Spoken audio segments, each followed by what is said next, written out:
So guys, the F-18E was leaked in the main leak that we had today, and of course with that, I really wanted to talk about what should you expect from the F-18E Super Hornet. Yes guys, the Super Hornet is the ultimate F-18. It's completely different. It's kind of crazy that apparently they're gonna jump straight to it, but it makes sense with the level of technology that we have in the game, right? I don't think the F-18C or A Plus will ever be dead on arrival. If they are added with A120s and everything that the game has currently, it would still be an amazing aircraft in 13.3 or 13.7 BR.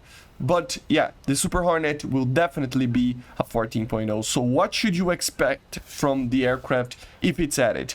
Well, in terms of performance and the aircraft itself, you gotta think that it's a larger version of the Legacy Hornet, basically, right? It's way larger, around 20%, more or less, of a larger aircraft, okay? It carries around 33% more fuel, increasing the range of more than 50% depending on the situation, right? Of course, because of that, it will be heavier too, but it has more wing area, around 25%, and it has a new engine which produces around 35% more power. So overall, it is a heavier version of the Hornet, but with a lot more wing area and a lot more engine to compensate for it. So the aircraft itself will actually be pretty good in a dogfight. Don't expect it to beat an F-16A Block 10, but it would still be on par with the aircraft that we have in the game most of the time, depending on situation, depending on fuel, depending on the weapons that you're using, depending on skill of the pilot. Of course, that's one of the main things that always change from time to time on whatever an aircraft can win a dogfight or not. But just remember that it is a heavier aircraft. So I wonder how it's actually going to be feeling like. If the F-18C feels a little bit more like an F-16, I would imagine that the F-18 feels more like an F-15 in the terms of the weight that you feel with the aircraft. But overall, that's kind of the idea, right? It's going to be heavier, but it will have features to compensate for it, okay? One of the main features of the aircraft itself is, of course, RCS reducing measures.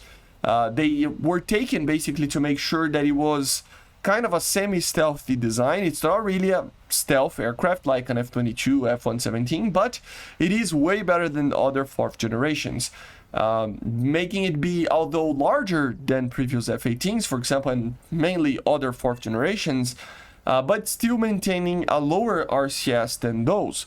So think that these aircraft will not, I don't know if these features will be added or not. The Rafale should be kind of like that, and I don't think they added this feature. I don't know, correct me if I'm wrong.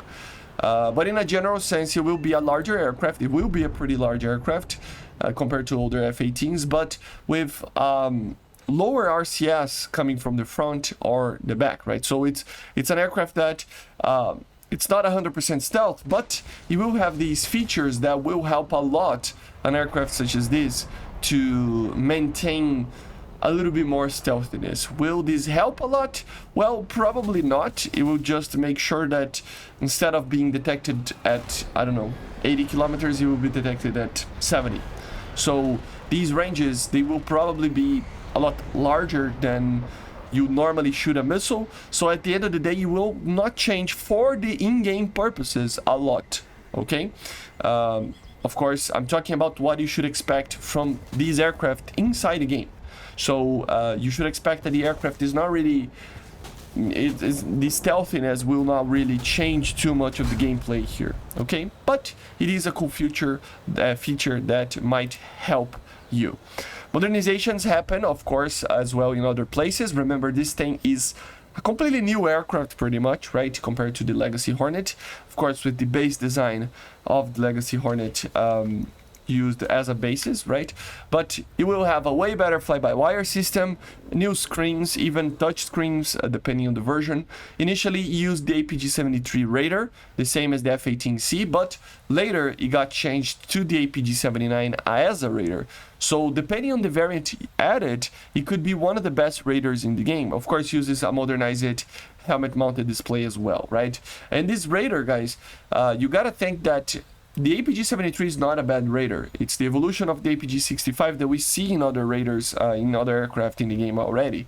But this is another level. You know, the APG-79 really uses the latest in tech of radar technology to be on par with the Rafale. Probably it's gonna be a little bit better than the Su-34. You know, so it's just a very, very modern radar. What do I think you should expect? Well, you probably should expect IS. Okay, I honestly have my doubts that they will add the initial Block 1 variant with just the APG-73. I honestly think that they're just gonna straight jump to the 79 to give the Americans an ESA radar, to give everything that they want, basically, right? So I think that's the idea here. I might be completely wrong, but I just have a feeling that adding an F-18C with the APG-73 or even the A+ as the premium, we'll already have that radar and it will be a lower BR. So I have a feeling that they're just gonna add the APG-79. They're not gonna have two variants of the aircraft just to upgrade slightly some things and, you know, add a new radar. So it would just make sense to have this radar right now. Of course, the figures of these radars and everything, we're gonna test when the dev server comes.